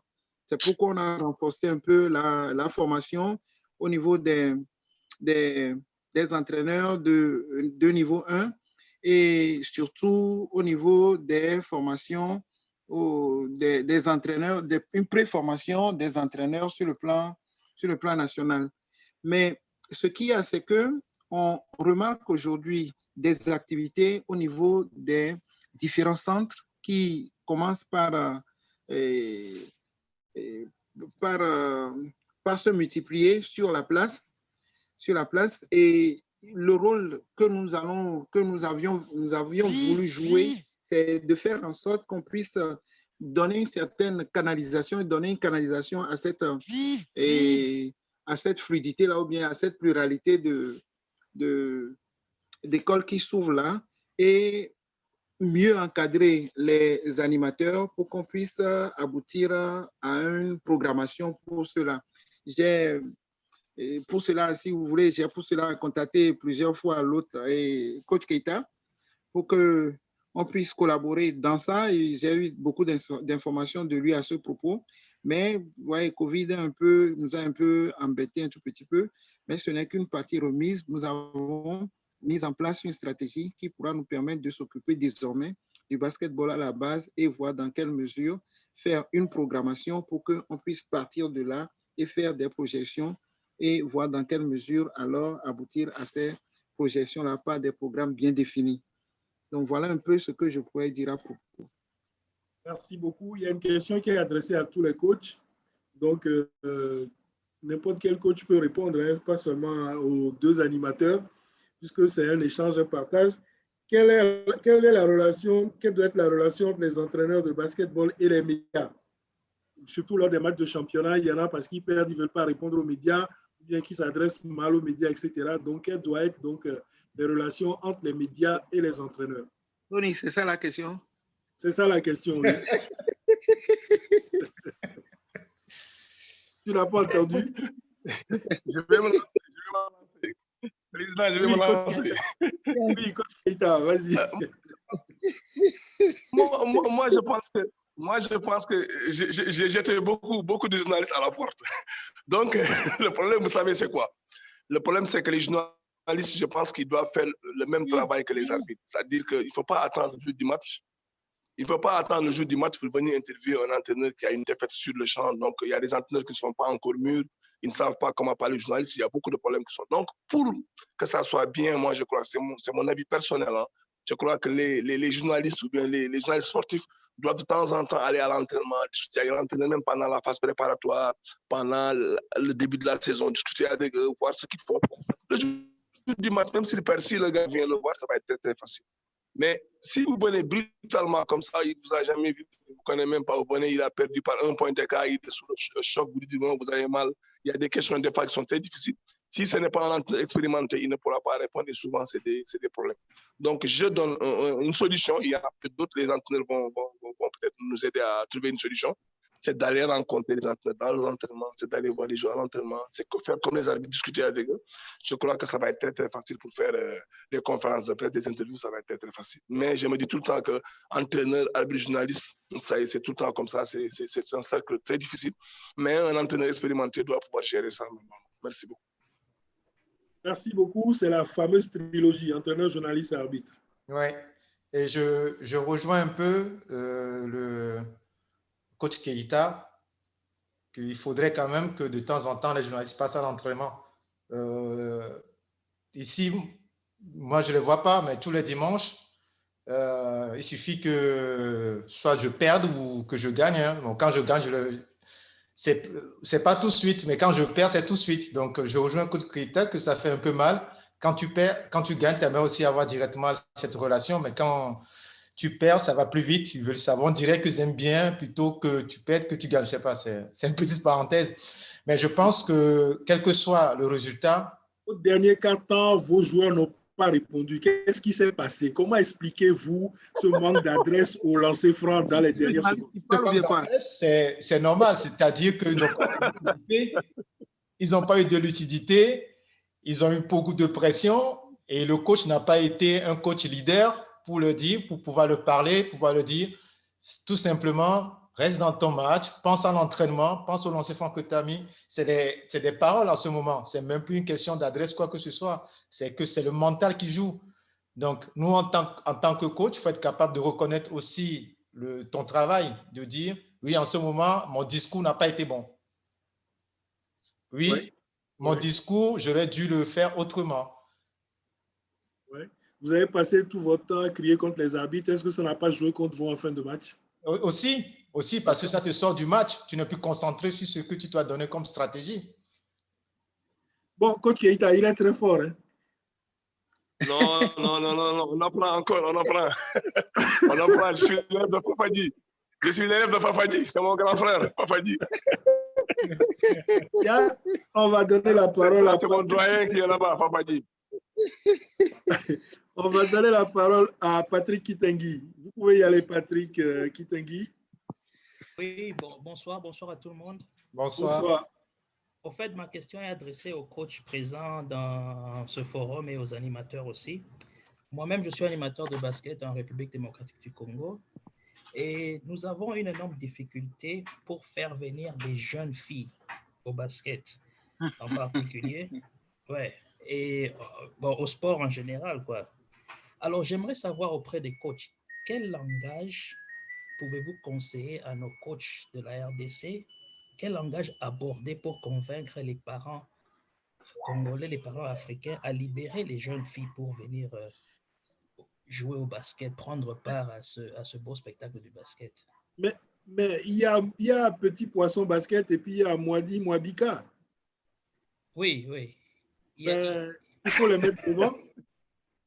On ne sait pas les avoir partout en RDC. Vous savez que notre pays, c'est un pays continent. Yes. Ouais. C'est déjà difficile pour se déplacer. Donc, s'il faut faire venir des gens comme ça, c'est pas... Mais nous avons quand même des coachs au niveau du plan local qui sont intéressés à transmettre leur connaissance du basket. Mais nous avons un problème. Les jeunes filles ne viennent pas et les parents ne libèrent pas les jeunes filles facilement. Et ceux qui libèrent les jeunes filles, ils s'attendent à des dividendes aussi rapides, malgré que ce sont des enfants 15-16 ans. Quel langage devons-nous aborder envers ces parents-là? Je peux poser une question à coach Kitangui, s'il te plaît? Oui, j'écoute. Est-ce que la difficulté se situe qu'au niveau du tranche d'âge, de tranche d'âge 15-16 ans ou en bas aussi? Non, en bas, il n'y a pas beaucoup de problèmes en bas, mais c'est surtout à partir de 15-16 jusqu'à même à avoir 20 ans, surtout quand elles habitent encore à la maison chez les parents. D'accord. Oui, coach Fafadi. Oui, je préfère retourner cette question-là à coach Keita qui a beaucoup plus d'expérience en la matière, surtout au niveau de la formation des jeunes filles là.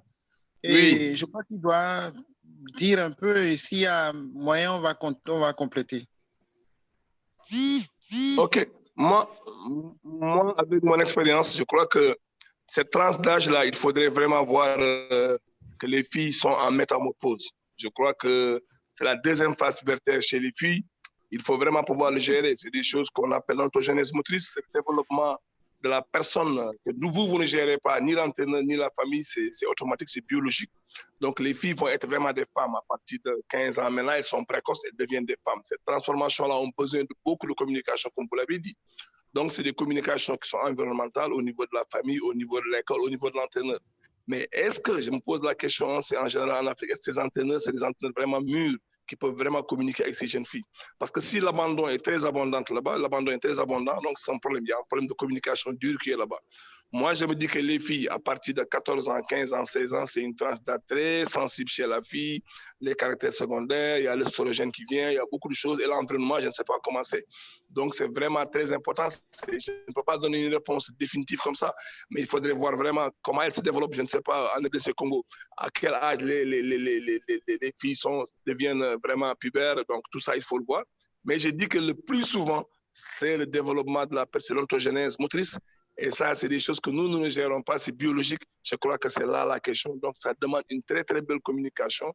Ça demande d'aller voir les parents, ça demande de communiquer avec la fille pour voir pourquoi elle a des problèmes, quel est le problème d'ordre général. Donc, si les entraîneurs sont responsables aussi, il y a dans certains pays, c'est des entraîneurs jeunes qui gèrent ces filles-là et ça doit être des entraîneurs vraiment confirmés.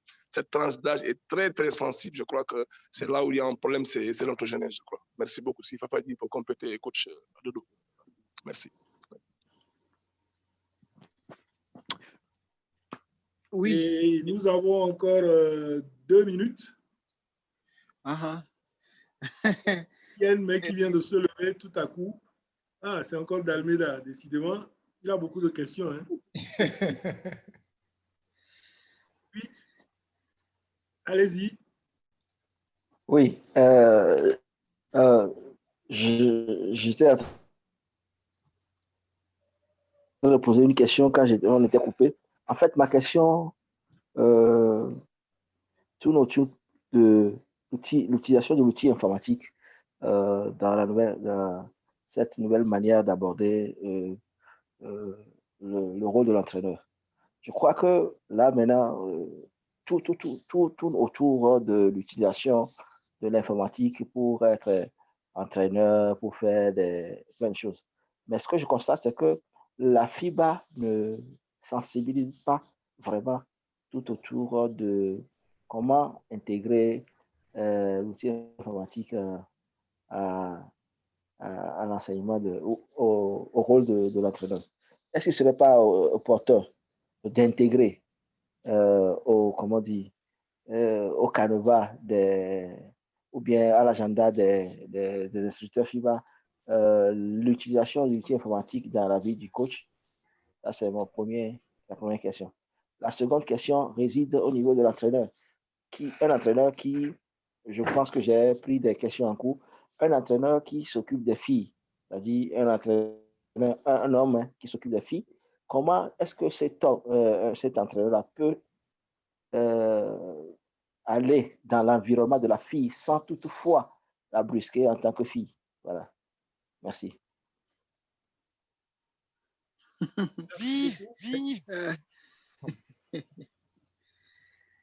Allô?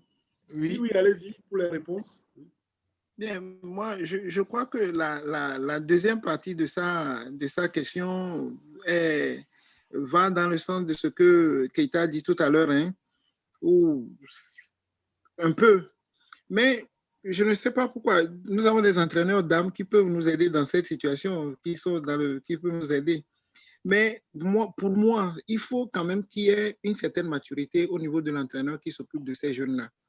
Expérience de Personam Lawson Séraphin, c'est ce qu'il dit souvent, lui dit, il faut donner l'envie de jouer à la fille dès le bas âge.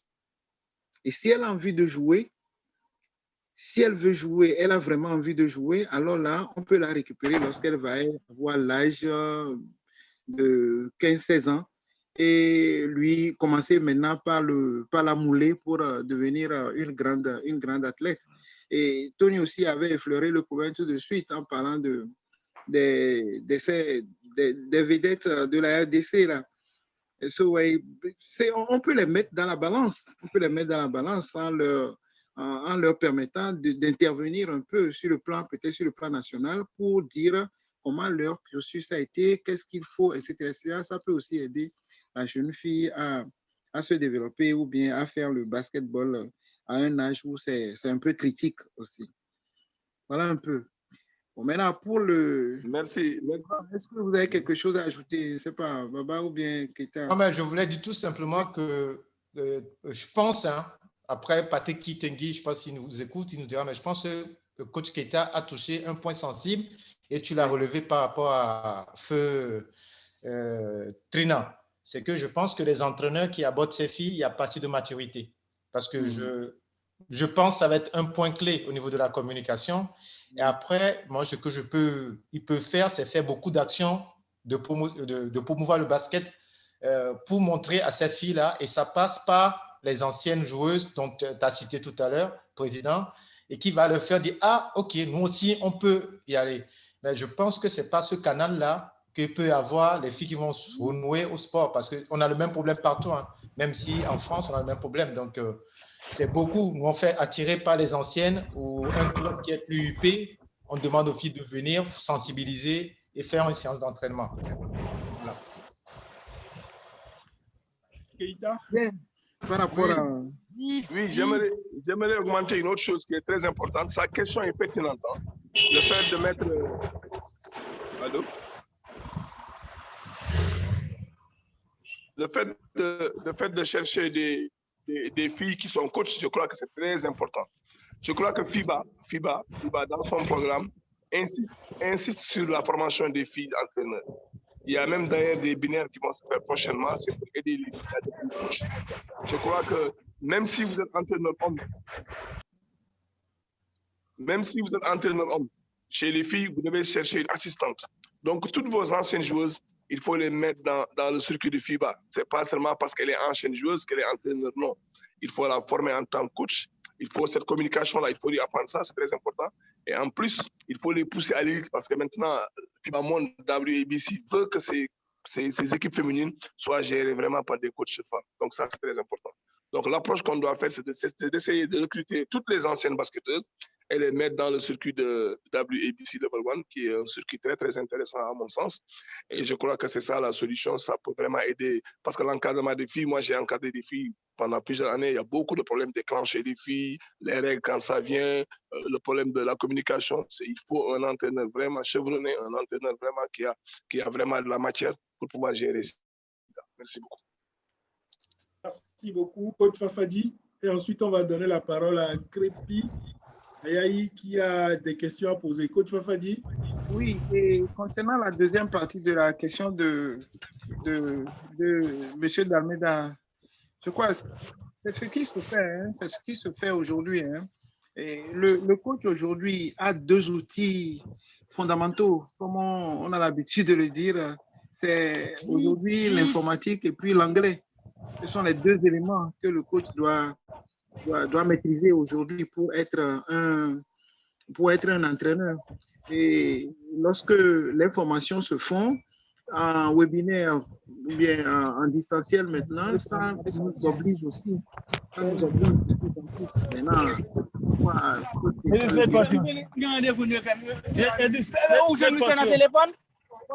Salomon, vous avez demandé la parole, c'est pour ça que j'ai ouvert votre micro. Oui, coach Fafadi termine. Oui. Oui, donc lorsque nous, par exemple, en tant qu'instructeur, nous a fait une formation sur le e-learning, par exemple, ce qui nous avait obligé à changer de cap, à voir les choses autrement. Et les formations qui se font en webinaire aujourd'hui aussi nous obligent à voir les choses autrement, à courir vers les spécialistes en informatique pour voir comment on peut utiliser l'outil informatique. Maintenant, dans le coaching aussi aujourd'hui, il y a beaucoup d'outils sur le terrain que vous pouvez utiliser. On peut aller au match aujourd'hui avec des tablettes, non plus avec des plaquettes, par exemple. Mais c'est des choses qui intéressent et qui nous obligent à voir les choses autrement. Mais FIBA, organiser ça pour que ça soit de façon systématique, je crois que ce serait quand même un peu trop lui demander, mais nous exciter à y aller, je crois que ce serait quand même une bonne chose. Voilà un peu ce que je voudrais dire très rapidement. Merci beaucoup, Crépi, Ayaï, Gilles. Oui, bonsoir, je vous remercie de tous et d'abord je voudrais vous saluer, tous les intervenants, et remercier un peu l'exposé que vous avez fait. Je voulais juste, tout à l'heure, Tony faisait un appel aux entraîneurs féminins, comme j'en suis un, donc je voulais juste apporter une petite goutte d'eau dans tout ce que vous avez dit là, par rapport à la maturité, l'envie, le dialogue, la connaissance, avoir une adjoint féminin, etc. Je pense que la personnalité du coach compte beaucoup aussi, savoir s'il est calme, pondéré, s'il arrive à atténuer un petit peu, on va dire, les suspicions, les doutes. C'est un acteur social, c'est-à-dire que, en fait, il doit comprendre le milieu de la personne qu'il va chercher, j'entends par là la fille, le milieu familial ou le milieu, on va dire, ethnique par rapport aux pratiques. Donc, savoir, par exemple, je pense, par exemple, si la personne est musulmane, par rapport à la prière, etc. De façon à respecter ça et de proposer quelque chose qui va être en adéquation. Et ensuite, aussi, si le coach arrive à trouver ce qu'on appelle tous les outils, toutes les ficelles pour le développement personnel, c'est-à-dire que vis-à-vis des parents et de l'enfant ou de la personne, il va falloir rassurer et apporter un plus qui concerne l'écoute. On va dire l'écoute, et puis aussi un développement qui me permet d'être mieux dans mon corps, mieux dans ma tête, où je me sens bien avec le groupe dans lequel je suis. Et là-dessus, tout à l'heure, coach Keita disait que le groupe aussi est important, effectivement. C'est-à-dire qu'il faut vraiment pacifier le groupe. Il faut vraiment que s'il y a un conflit, le coach puisse aller au-devant de ce conflit, même l'anticiper, j'ai envie de dire. Savoir qu'il va y avoir une jalousie, qu'il va peut-être y avoir un clan, que là, peut-être justement la période des règles, la période des manifestations, etc. Voilà. Donc, c'est très compliqué aujourd'hui dans le contexte que nous vivons de réunir toutes ces qualités-là.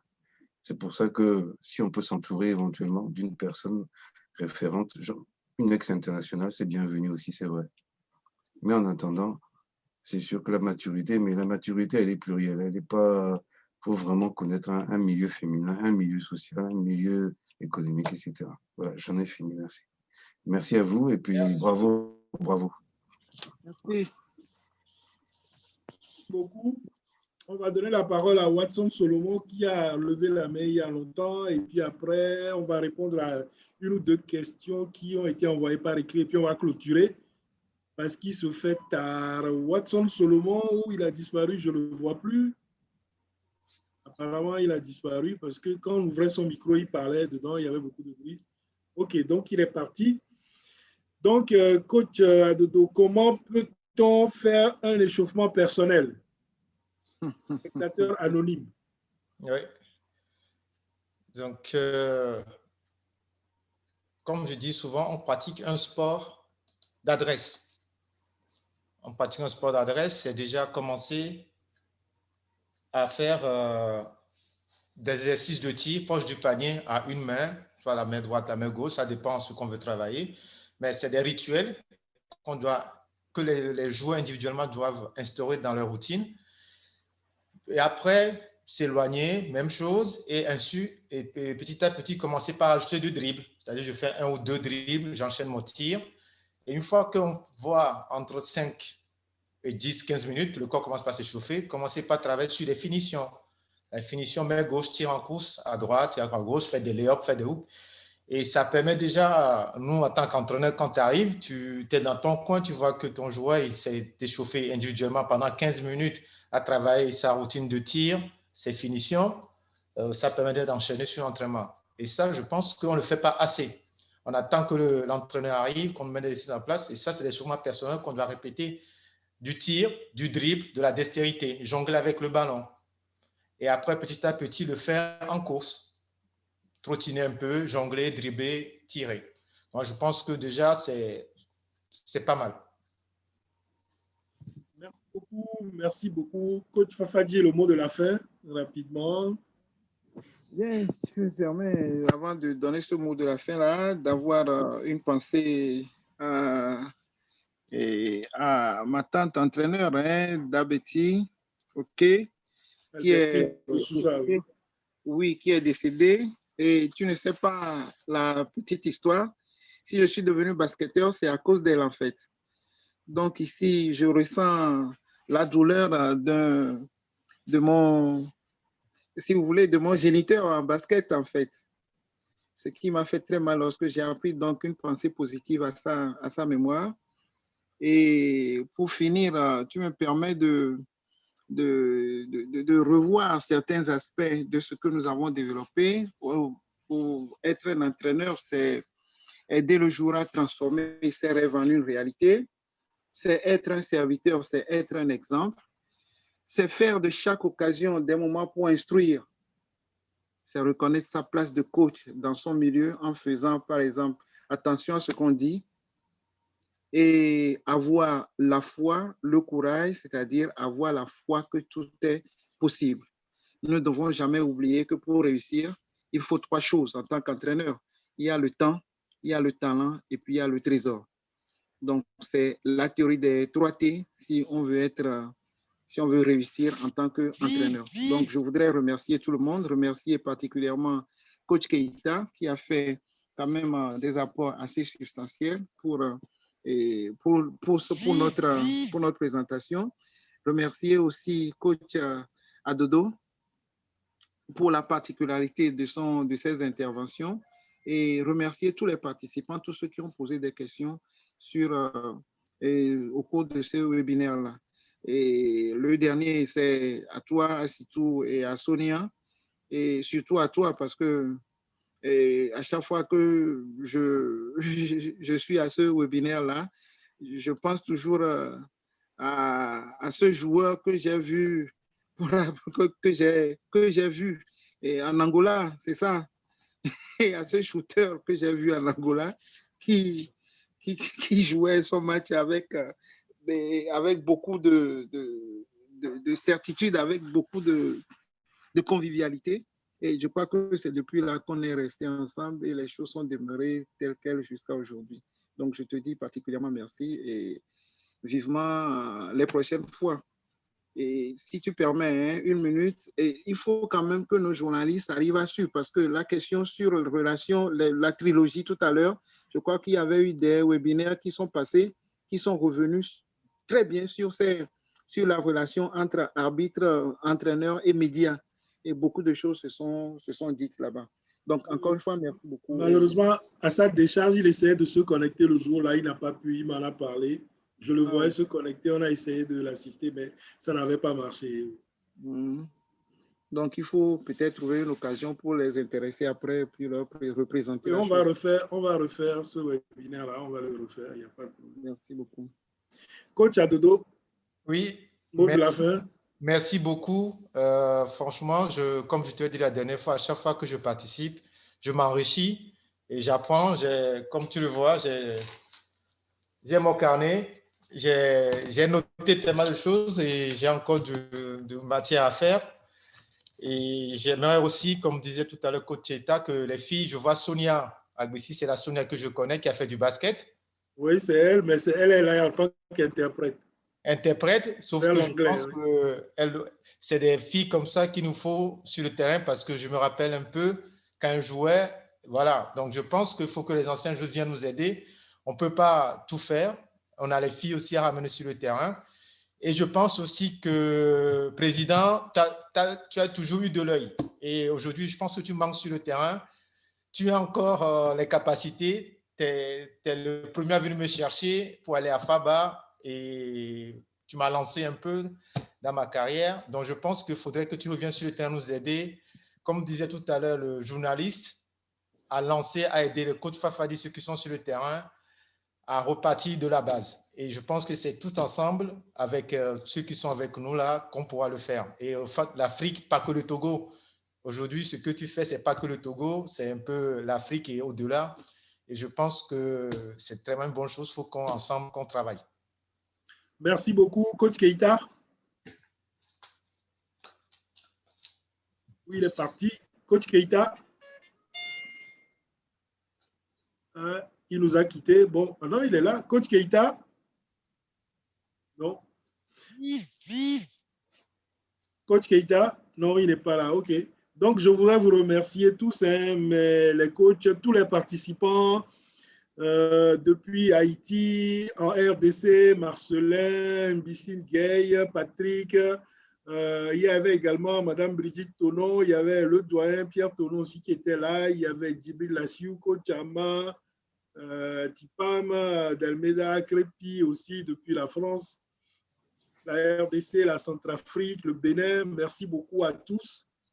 Et il y avait également mon ami Vincent Kalonji aussi qui était là. Merci beaucoup à tous et à toutes.